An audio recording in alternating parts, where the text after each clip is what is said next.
1, 2, 3. This is Isabel Hamada Show, and you are listening to Talking Parts.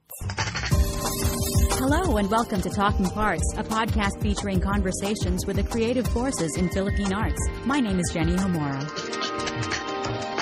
This is episode 16, and that introduction was brought to you by my 5-year-old niece, Isabel. In fact, this episode is a little bit of a family affair. My guest for this week is Marie Jamora. Yes, she is my sister, but there's no need for nepotism here. Her work as a director speaks for itself. From her award-winning music videos to her commercials and television work, Marie has shown that she is both an artist and entertainer who strives for the highest quality even in the face of unfavorable circumstances. She graduated from the MFA program in film of Columbia University in New York in 2005, but her directing career began in music videos all the way back in 2001. Since then, she has received awards and nominations for the work she's done with Sandwich, Imago, The Eraserheads, Urban Dub, Sponge Cola, Kwan, and Sugar Free. Her film, Quezon City, was nominated for Best Short Film and the Ishmael Bernal Award for Young Cinema at the 2004 Cinemanila International Film Festival. In 2006, her music video for Sugod by Sandwich won both the MTV Pilipinas and NU107 Rock Awards for Best Video, got her a Best Director win for MTV Pilipinas, and received a total of 11 nominations that year. And just last year, she directed 4 of the 7 nominees for Best Music Video at the NU107 Rock Awards. She won for DVDX by Sandwich. In between directing, she works as a producer, editor, cinematographer, writer, and color corrector. But she always returns to her first love. And this year, she's helming the very first season of Project Runway Philippines. My other sister, doctor and art aficionado Hasmin, helped me interrogate Marie. All right, first let's talk about Project Runway. Before you signed on as director for Project Runway Philippines, we were already watching a lot of Project Runway. And it's a reality show. We never really notice the directors. Directors are usually the focus of films, and they're in control in the film. But in a reality TV show, what exactly does the director do? That is a very good question in a lot of parts. Okay, let's start with the first part. When I got onto the project, you said we were watching a lot of Project Runway USA. I actually was not. You guys were watching it, and I was not. I'd hear about it, and I knew it was a very good show, but I never really had the time to watch it because I like watching non-reality TV stuff.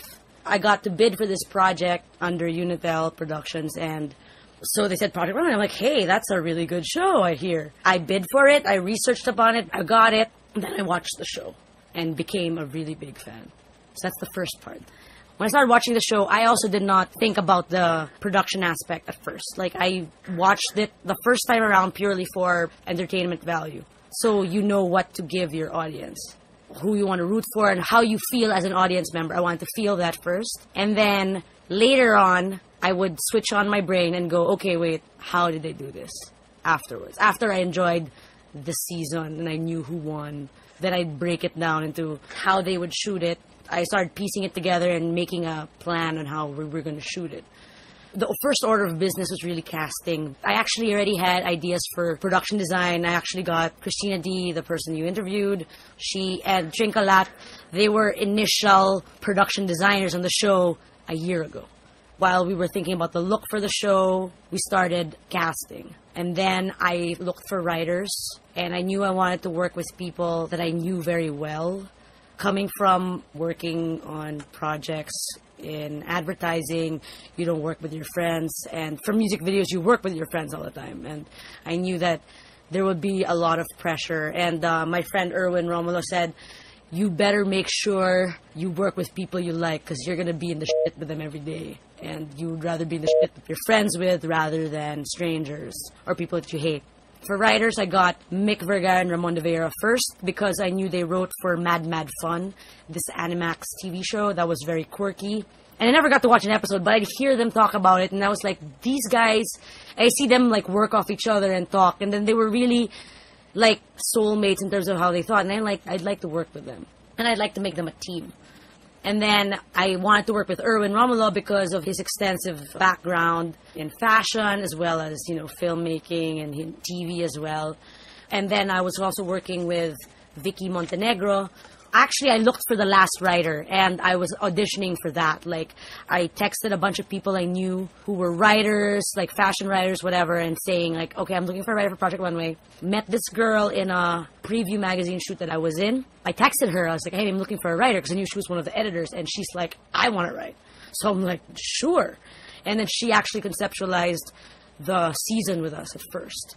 Since Preview is a magazine company, and the company that eventually got the show, which is Mega, are rival companies, we couldn't keep her on without having a conflict of interest. And I didn't want to have her have a conflict of interest with her job, like her day job. So we had to let her go. Erwin recommended Yvette Tan, who also wrote for like some magazines and also worked in TV, Palanca Award winner. So we got her. And then she and Erwin became the second team. We actually started casting the people and the host and the judges all at the same time. Sounds almost like a producer's role. Is it different from what the U.S. directors do? Will you know? I think that it's a lot of producing on my part. I have a feeling that the directors come in and they're more about shots and choreography and blocking and stuff like that. But I was involved so much in the beginning, and I really wanted to be involved to make the product good. I was given, thankfully, a lot of creative control early on. Without knowing that I was producing it, I felt I was directing it, because as a director, I like having my finger in all the pies. I like being in the writing process. I like being in the casting process. I like being in all the processes, so I could make sure the end product is up to my standards. Your training is in film, here and abroad, but you've done mostly music videos, and now you're doing TV. You've done some short films as well. Your film background, does it help you in every subgenre? Yes. What are the adjustments that you have to make when you switch from directing a short film to directing a music video? Or your approach as a director, does it stay the same?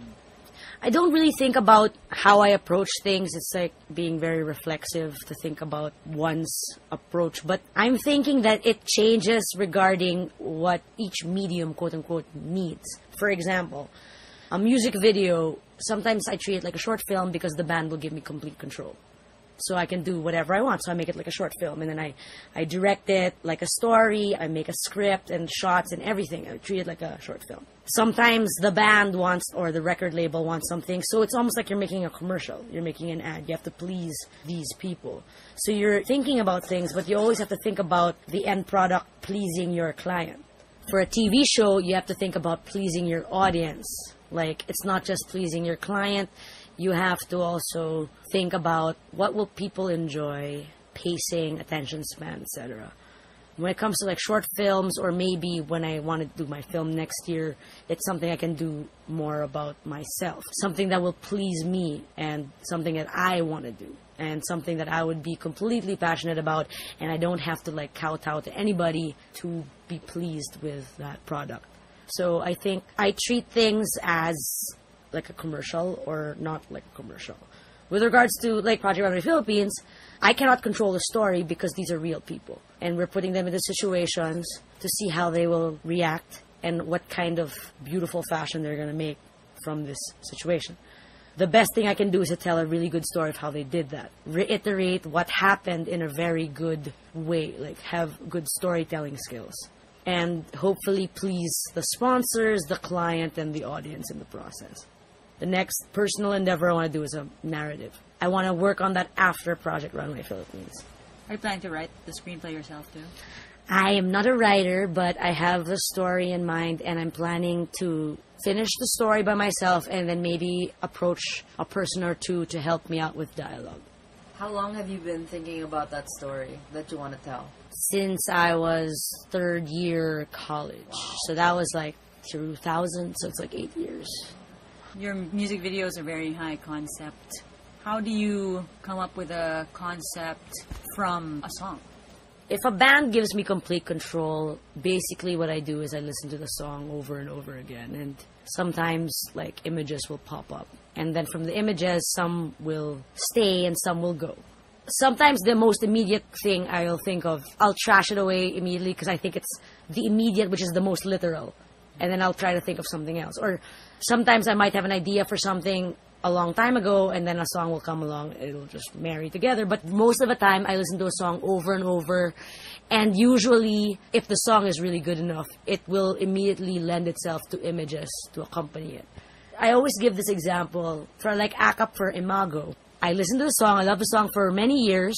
They said I could do the video, and the image I could always see was Aya tied up, crying, and singing. And then I was like, why? And then I'm like, tied up, this is cliche, no. And then I started thinking, oh, what if she's in the trunk of a car? And then probably subconscious also because I love Soderbergh and Out of Sight, there's a scene in the trunk of a car. So might have seeped into the unconscious.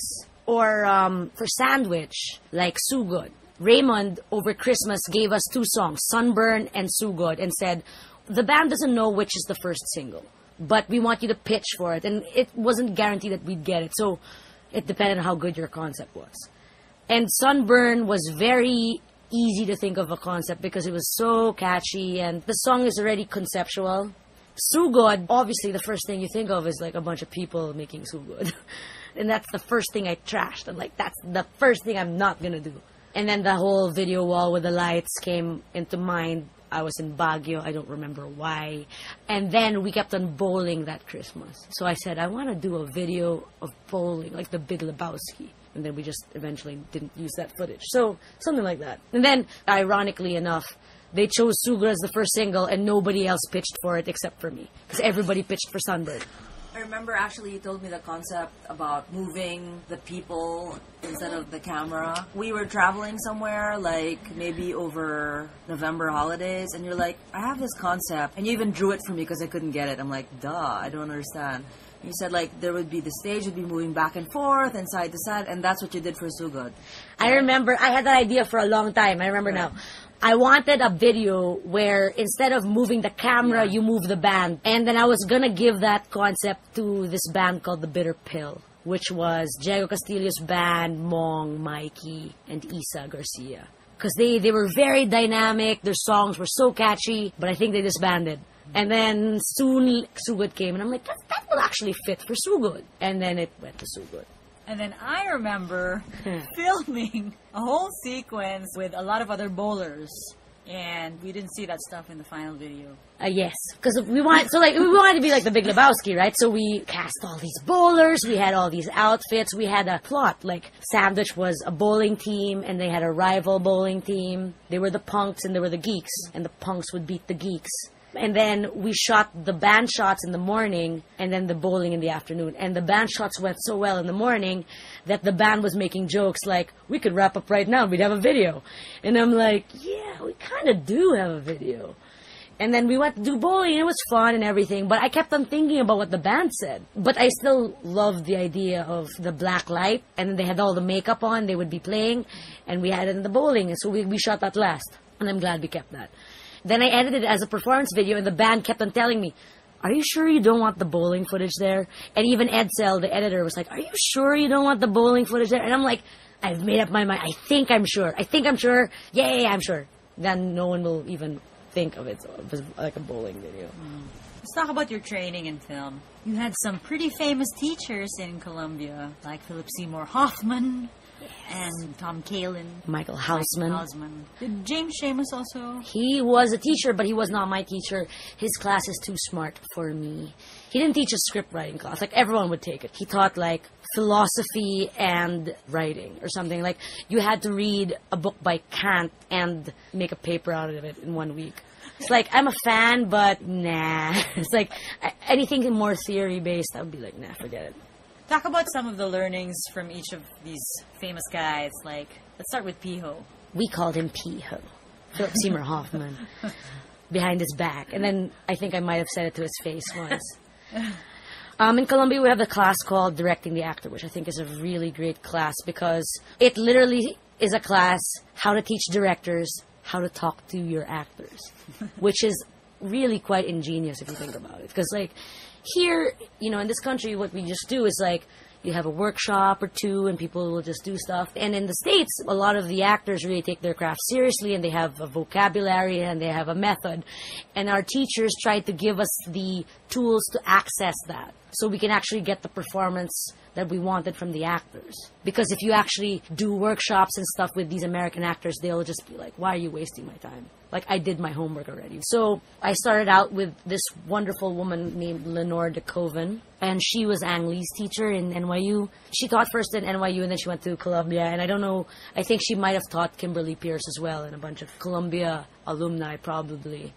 She made us act first, so we know how it feels. And when she gives us the instructions, the directions, we'd have to use it. So we'd know how to use it for our actors. And she'd teach us about life needs and scene needs. And it's very old school, and some actors already don't use that, but I think it's still good because she also taught us things like through lines. And even with Project Runway, the Fremantle people talk about this episode's through line is like this, like that. And I'm just like, thank God I know this stuff. We are a very intimate class. We were probably like 12 or less. And then after that class, it was a rumor that Philip Seymour Hoffman was going to teach. And he was also going to get only like 12 students.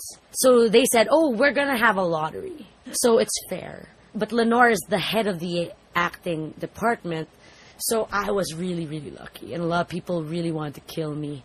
And so he was our teacher for a semester, and he was really great. With what we learned before, we'd take in scenes from plays, films, or even books.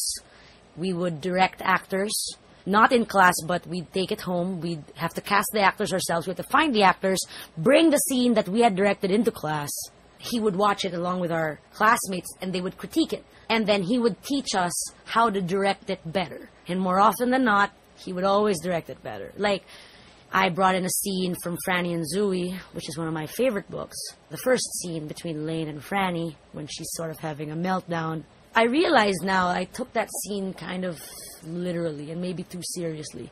And when you read it, like, Salinger is so whimsical, and he's so, like, that's why people love him. And he said something that I will never forget. Like, he said, the actor playing Lane was some guy who kind of looked like Chris O'Donnell. He kind of was like an exact clone. He even talked like Chris O'Donnell. So imagine that guy, and then like he's trying to impress Franny, saying like all these things, and then Franny would be like just like staring off at like the blob of sunlight in the table, and it was kind of serious and it was fine. But he said, aren't you trying to impress her with all that stuff you're saying about your philosophy paper being published? And when you're bragging, you're not really bragging. You're actually trying to toss it off because you're pretending it doesn't mean a lot to you. But in reality, it means a lot to you. So he did that. Like, he was just like trying to just toss it off to her, like as if he didn't care. But you could really see that he cared. And when she wasn't paying attention, it would affect him. And the scene became extremely funny. Instead of just being okay, it became really hilarious. So, I mean, he's just a genius. And they would bring in scenes from Closer. And it was funny because the movie hadn't come out yet. And all these people were like, oh, this amazing play, Closer. They'd bring in these scenes and they would be horrible. Like, they would be over the top, screaming melodrama. And then my Chilean classmate does the scene with, I'm sure everyone watched the movie, Clive Owen and Julia Roberts, and she just tells him that she had an affair. He just comes back from the business trip, and then he's asking her, how is he?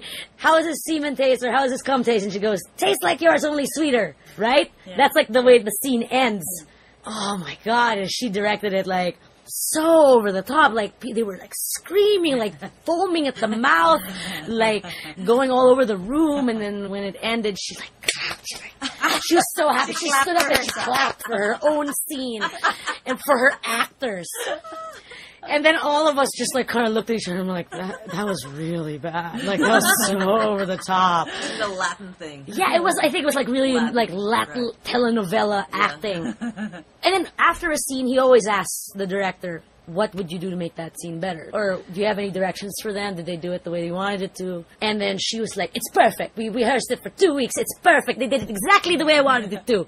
He asked the actors, do you think that was the best performance that you could have given it? You think that your performance was perfect and it doesn't have to be better than that? And they were like, oh, we could do better than that. I think we could do better. Like, they completely folded. They threw her under the bus. And then he freaked out. He's like, nothing's ever perfect. Everything can always be better. And then all of us were like, this is awesome. So I'll never forget that also. That was awesome. He schooled her. I had a producing teacher, and his name is Michael Hausman, and he's only the guy who produced Amadeus. And he didn't produce Brokeback. He was the AD at Brokeback, but only by choice. But he ended up producing it anyway because he really loved it. Michael Hausman is the producer of Milos Forman's films. What he just gave us was experience. We had lectures, but instead of lectures, he would just show us on-location scouting footage for Brokeback. Like I think it was his homework, and then he had to teach class, and he just brought it in. He's like, oh, these are the call sheets, and this is a mountain we found in Canada because it's really cheap to film up there. And then, like, literally, there's like 2 hours of just mountains. And he'd be like, oh, you want extra credit? You know, we have a shoot this Saturday. We need extras. Oh, we need PAs for Michelle Gondry's shoot. And we're shooting the video for The Willows for Eternal Sunshine. So we went to Brooklyn and we PA'd, quote unquote, by just putting in quotes because I really didn't. I just ate sandwiches. And then I offered to like get coffee. I offered to help, and then everyone rejected my help, rejected my coffee. I offered Michael Hausman coffee. He rejected it. I offered coffee to Gondry, or maybe tried to approach him in a distance and then chickened out and ended up just taking photos for my own personal use. So I just didn't do anything. Did you learn anything from Gondry on that shoot? I learned that Gondry is just like us, like an indie filmmaker. Like, he gets the camera himself. Like, when it comes to like the set, he like fix the little details of like the production design himself. Yeah, he's really hands-on. Like, I got to see his storyboard, which was a crumpled piece of paper that he just drew on. And it was crumpled, and then they Xeroxed it for everybody. So it was like crumpled Xerox. It was really low budget, but the food was amazing. It was really funny. Okay, Tom Kalin really quick. Tom Kalin is my favorite teacher. He's awesome. He made Swoon and Savage Grace, which came out. For his class, he taught us directing too, film language, editing language, just gave us the tools for storytelling. And it's hard to sum up what Tom Kalin did for us. I can't describe how much he's helped, so I'll just say Tom Kalin is a genius and helped me out a lot and really understood this kind of stuff I wanted to do. Did you ever see him in action directing? Never got to see him in action. He talked briefly about casting Savage Grace, about having to wait for Julianne Moore to pop out like 2 kids, getting Clive Owen, losing Clive Owen, getting John Malkovich, losing John Malkovich, wanting to get Ryan Gosling, never getting Ryan Gosling, and the numerous drafts of the script. We watched Swoon. It's really brilliant. He talked about like how he edited the murder scene of Leopold and Loeb, how they murdered that child. He got the rhythm of the stabbing scene of Psycho, the rhythm of the cuts, and then he put it over that, and then he put his edit of the killing scene over that. And it had a very different rhythm. The difference between working with film and digital video, what are the advantages and disadvantages? Digital video is great because it gives opportunity to people who don't have the opportunity. Like before, like it was for the privilege to edit something that you actually made, or to get the money, like what Mobile Fund does, and actually get films and make films. It's very expensive and not readily available to everybody. So it has its advantages and disadvantages. Like me and some of my friends who are all in production, we were talking about this, like, okay, every Tom, Dick, and Harry has a camera and they can edit at home. They can put in effects and whatever and make a music video like that. We have so much competition. You know, how are we going to get jobs? And then a friend of mine, Dan Villegas, said something really amazing, which was like painting. Everybody can buy paints and have the paint brushes and stuff, but not everybody's an artist. Or you can buy a guitar and all the equipment is there, but you're not a guitarist. You're not a really good musician. Same goes for filmmaking. You can have all the equipment and you can edit something together. Sometimes it's a film, sometimes it's not. I love it because at least now the industry is alive and moving, and a lot of young people have opportunities to come out with stuff. And even people, older people who never had opportunities in film, can now do it in video. Like with Cinemalaya, a lot of script writers before they can actually direct stuff themselves because of video format. The bad thing about the video format is the lack of concentration in shots. I value the frame and what's in the frame. And with video, you can just roll and roll and roll, whatever. You can just hold it in your hands and you have a shot. But in film, it's a heavy camera. You put it down somewhere. If you press record, you paid for it. So you had to think about, okay, I don't really want to put it there because I don't want to, that's a waste of money if I just roll that. There was more effort in what came in front of the camera. which I actually learned in my short film. What happened to me was I became sort of paralyzed because I grew up with video. When I actually got to use film, I became so afraid of what to put in front of the camera that I became paralyzed and it became kind of uninteresting. And then with video, I'm not afraid of it. Hence, I'm more experimental when it comes to the shots. I'm more fearless in trying out stuff because I'm not wasting money. Well, how are you going to get over that for your next film? Or will your next film be on digital video? When I visited my friend Mai Suichakornpong in Thailand, she's shooting her feature on the Red, which is this Panasonic HD camera. A beautiful, amazing, affordable camera. It's not consumer, it's not even prosumer, it's a pro camera, but it's really quite beautiful. Like, for example, like you have 1080 by 480, like the HD size. This is 3,000 by 4,000 or something. I mean, I'm not a tech person and my numbers could be wrong. But the resolution is that amazing. You can make it look like film by putting film lenses on it. It has a lot of leniency. You can grade it. You can do a lot of stuff with it.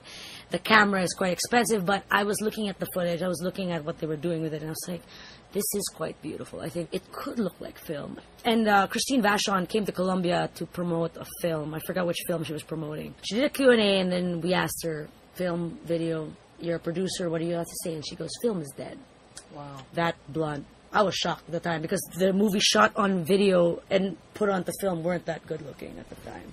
And I think that the HD cameras will just get better and better and it will just eventually match film quality. But I also was telling a student of mine, I said, this is also something another friend of mine said, Joe Fab, he said that film is so beautiful because of the amount of work that goes into it. Like it's made from like Celluloid. But like celluloid, and then you have to develop it, have a negative, and you have to come up with a positive, and all that, and you can bleach, bypass it, you can put a bunch of processes into it, and just the amount of all that work onto it makes it so beautiful, as compared to video, which is just like, what you see is what you get, it's all there. I want to ask about resources for people interested in learning film here in the Philippines. I mean, I think there are people who are interested either just gaining technical skills or really becoming filmmakers who may not be able to go abroad. Well, Marilu Diaz-Abaya has a film school in Antipolo, her own. And I highly recommend it because she was my teacher. She was also one of my mentors in college. She's a very great teacher. You also have APFI, which is now a separate entity, which used to be Marilu's, Asia Pacific Film Institute. You could audit classes, like LaSalle has, a film program. UP has a film program, Ateneo has a film program, all these places. You can audit it, maybe you can postgrad it. NYU, Tish, is coming out with a branch in Singapore. You also have Bigfoot, which is in Cebu. Another resource if you are interested in film. People are so lucky now in this digital age because you have the DVDs with the director's commentaries. Basically, that's film school. Like, the director talking about how they make their films, the process and stuff, those things are invaluable. The behind-the-scenes stuff, script read-throughs, all of that stuff that everybody packs into a DVD, that's all like film school.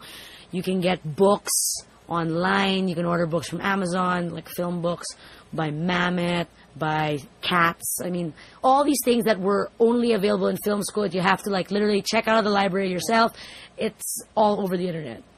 Who and what do you find exciting about the local film scene now? I don't want to pretend to know a lot about the film, quote-unquote, film scene here because I'm actually not a part of it because I do predominantly music videos. There are a lot of people who go abroad and showcase their films and represent the country and people who've been making films for years and years. And even the Cinemalaya stuff, I'm not even a part of those people. But I do know people who are in production and who have eventually the end goal of wanting to direct the film someday. And that's not necessarily the people making the films right now. And even my students. Some of them who want to be directors want to make their own films. And it's just really exciting because with the internet, they do have all this information. And with all the influences, the taste level improves. And you're not going to make films like what you see on television anymore. Or like what you just see in the movie house. There are endless possibilities now. And I think it's just about the money. I mean, Cinemalaya is really great because they give money, but $500,000 is not enough to make a really amazing, world-class, full-length feature film. To pay for good sound, good sets, good color grading, everything. To pay your people the right amount of stipend, not to undercut people and stuff. $500,000 is not enough. And I hope that there are grant-giving facilities to make people, like, for example, in Canada or in Norway. I have a friend, film school mate from Norway. She gets money from the government to make a music video because she's Norwegian. If you're Canadian, if you have a Canadian production and use Canadian actors, you get predominantly all your money from the government. They support their artists with funds so people don't starve, you know? And people give money for script development. Don't write a script in 2 weeks. Don't write a script in a month. Here's a bunch of money. You write a script for a year. You make sure it's amazing. So when we shoot it, it goes all around the world. I mean, I hope those practices are given here. But it always boils down to money. I don't want to seem like mukhang pera or something, but people gotta eat, you know? You can't beg for favors, and artists can't. I mean, we don't want to have a day job and do this. We want to do this.